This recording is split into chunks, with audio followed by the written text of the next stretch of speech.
Investigations are always continuing. This from Commissioner of Police Keith Miller, who assures that the police never let their guard down when investigating crimes. I'm sure you're aware that it's just a few months ago, 2 persons were arrested for killing in 2007. So you see, once the information, once the evidence comes forward. Of course, these people are innocent until proven guilty. Proven guilty. Yes. But 2 persons were arrested recently for a killing since 2007. That, yes, shows you that you're following up. We always follow. But again, we have to wait on the relevant evidence. However, Miller says that there are some challenges that occur when executing investigations, more specifically when witnesses choose to withhold vital information. I remember, that killing with Agassi Fraser.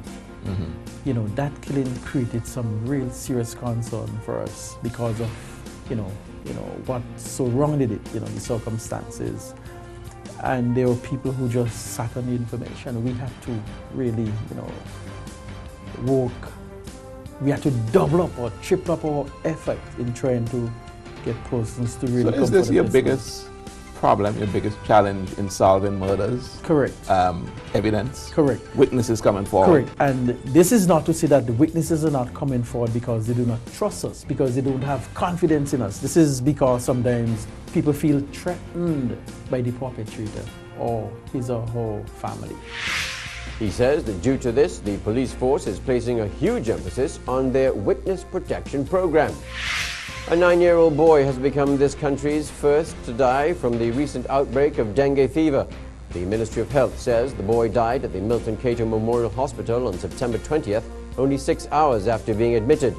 There have been 92 recorded cases of dengue fever in St. Vincent and the Grenadines, and the risk increases in persons who seek medical attention late and those with underlying chronic diseases.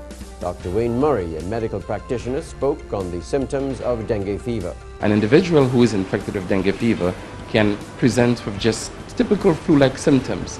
High fever, they can have pains, they can have chills, you can have an upset tummy, some persons vomit, some persons have diarrhea, and generally speaking, it's like a typical flu.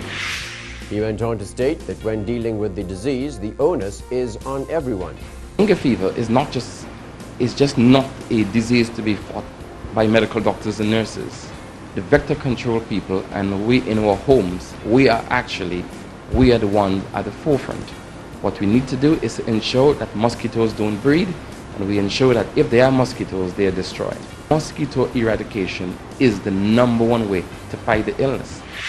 Dr. Murray also reminded that there is no actual cure for dengue fever. No treatment for dengue per se. What we have to do, we treat the pain, we treat the fever. If the person needs fluids, they give fluids. So we recommend persons, if you get any fever or flu-like symptoms, you need to drink lots of fluids.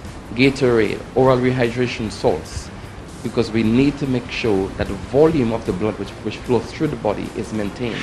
This country's 31st Independence Anniversary celebrations will continue this week with the hosting of a range of events under the theme Hand, Come Build Our Land. Events planned for this week include a college and career exhibition, the GHS Centenary Lecture, the Pink Cap City Walk for Breast Cancer, the Region 3 Agricultural Exhibition, and the Regional Toastmasters Conference. Meanwhile, this Friday, October 15th, is the deadline for persons to submit publications for the Vincentian Book Exhibition, which is planned for next week as part of the Independence Anniversary celebrations.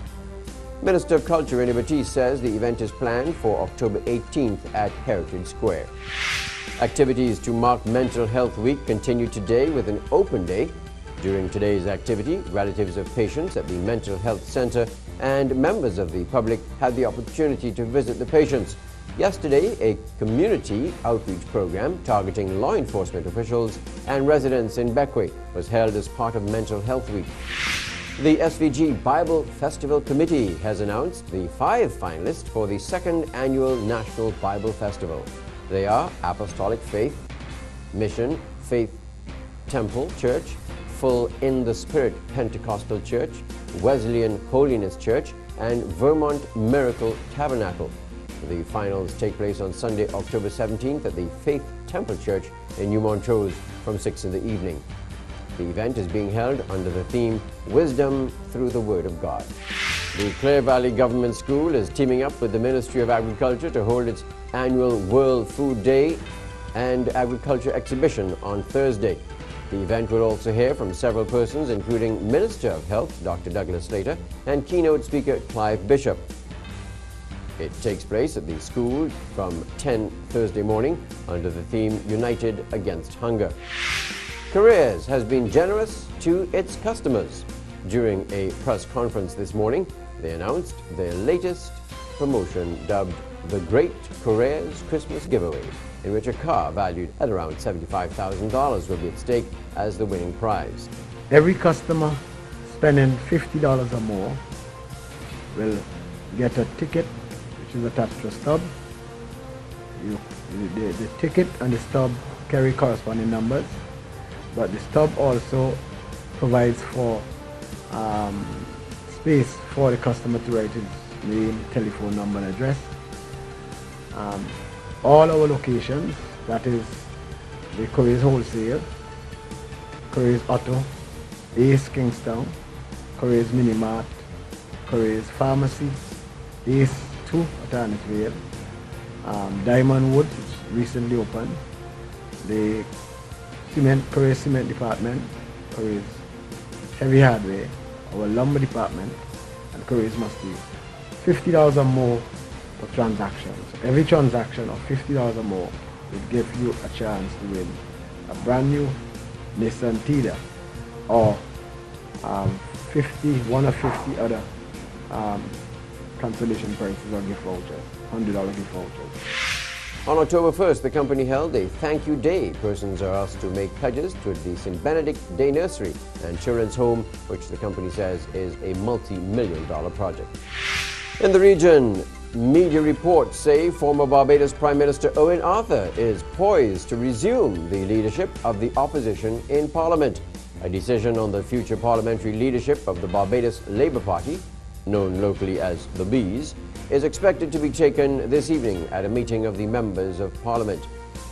Two Barbadian newspapers say a majority have pledged to support Mr. Arthur, a three-time Prime Minister, and ditch current leader Mia Mottley. Mottley took over the leadership of the Bees in January 2008 after Arthur stepped down when the party lost general elections the same month. But he has maintained a high profile and even at one stage questioned his successor's leadership credentials. In Europe, French unions today staged a national day of strikes and demonstrations in opposition to the government's pension reforms, the third in a month. About 500,000 people had taken part in protests by noon, higher than previous turnouts. Transport has been disrupted.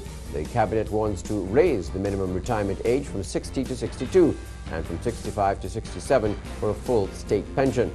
Meanwhile, key workers are set to vote on whether to begin open-ended strikes. Stay with us. We've got Al Archer with the weather next. And late today, we take a look at our satellite photos. A little wave of showers that had come through us here late morning was associated with, you might call it a disturbance line, a tropical wave, not a big deal. Currently, our weather radar continues to show those showers moving on to the west and southwest away from us. Other than that, though, there is a non-tropical storm system aloft that's spinning its way about 400 miles or about 650 kilometers to the east of us. But right now, I would say that, well, forecast models are showing that area of shower activity to be weakening or at least maybe moving more towards the southern tip of the Windward Islands down around Trinidad and Tobago Wednesday and more into South America itself. In the Western Caribbean, of course, that's where the big story lies, with Hurricane Paula expected to be a Category 1 hurricane moving north-northwestward at 10 miles an hour, 17 kilometers per hour, very close to around Cancun, Cozumel, Mexico on Wednesday. By Thursday, it starts to be absorbed by a disturbance line near the western tip of Cuba and falls apart, whereas next week, computer forecast models are showing that once again on Sunday that a new low-pressure center will be developing yet over the southwestern Caribbean Sea. Forecast models are suggesting that that particular low-pressure center will also move on towards the north-northwest, possibly intensifying to a tropical storm or hurricane around a week from tomorrow, and then we'll move on to the north and northwest, possibly on up in the direction of, let's say, South Florida by Sunday, well, Saturday or Sunday, that'd be the 23rd, 24th. and then additional low pressure centers to follow. For us, skies are partly cloudy with only a 20 to 25% widely scattered trade wind shower for the next 7 days, to be developing out of the east anytime. Temperatures at night drop to 79 Fahrenheit, 26 Celsius, highs 88 Fahrenheit, 31 Celsius. A rain forecast through tonight has winds out of the east 10 to 15 knots, seas 1.5 to 2 meters. Wednesday through Saturday, east-southeast 10 to 15 knots, 1 to 1.5 meters. Tides here in Kingstown. We're starting off here tonight with a high at 11:21, a low in the morning at 3:42, a high at 10:01 Wednesday morning. I'm meteorologist Alan Archer. Just widely scattered showers at most the rest of the week here on IKTV. It's all about you. Coming up, we've got sports next.